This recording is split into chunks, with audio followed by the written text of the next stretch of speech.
I mainly manage the our delivery drivers as well as our GrabCheck drivers.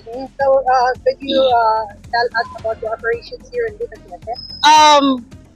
I'm very proud to saying dominant na gyud si Grab there is sa Dumaguete, no? So over the years, 5 years na tang go-operate diri sa Dumaguete. And when I say dominant, meaning nalaban na gyud nato ang among number 1 competitor diri sa Dumaguete. I'm sure it's visible naman sa inyo ha na the color green is already dominant diri sa Dumaguete. I know makita ninyo atong mga Grab drivers sa dalan every day, atong delivery riders as well as atong mga GrabCheck drivers.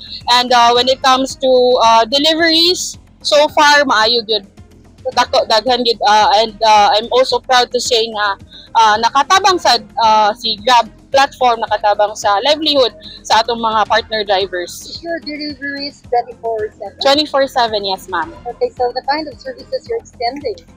We have Grab Food, so naatay mga partner merchants, so merchants nga naa sa ato ang access today.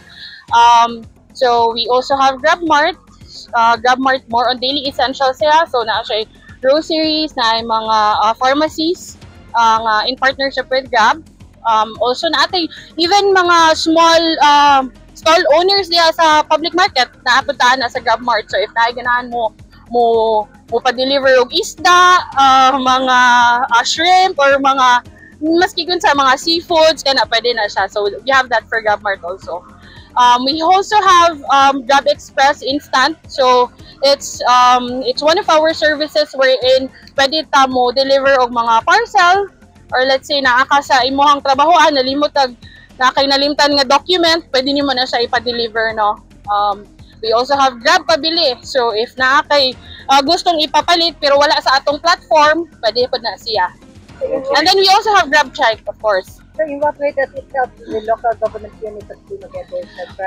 Number 1, it helps our partner merchants nga mas mudaghan ilahong mas mulayo ilang reach.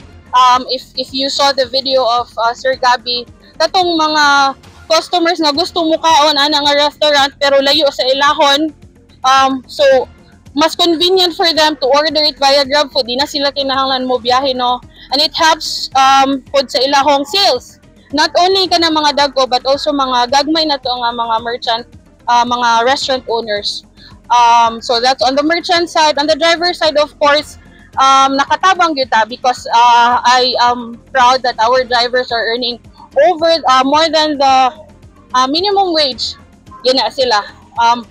And that's for our Grab delivery riders. In terms of the GrabCheck drivers, I'm very proud yun nga sila maski inyong interview na mo mga GrabCheck drivers, they are also earning good on top of na kanang ilang roving diha sa dalan, ka-earn good pud sila sa GrabCheck. I understand Mayor Sinabaria has said that you're giving revenues to the city approximately more than 2 million. I kana dili kay ko katubag ana ma'am, kay dili man ako way ga process anang among kanang mga taxes and all. So I think ang mo ang finance may makatubag ana, but ako personally no knowledge about that. Mga pila to ang mga Grab drivers dito sa kung Grab food delivery, there roughly mga 250 drivers na sila estimate. Yeah. So are they insured? Sorry. Yes, nana sila insurance, ma'am. We have third-party insurance nga simbako o madisgrasya sila while on duty.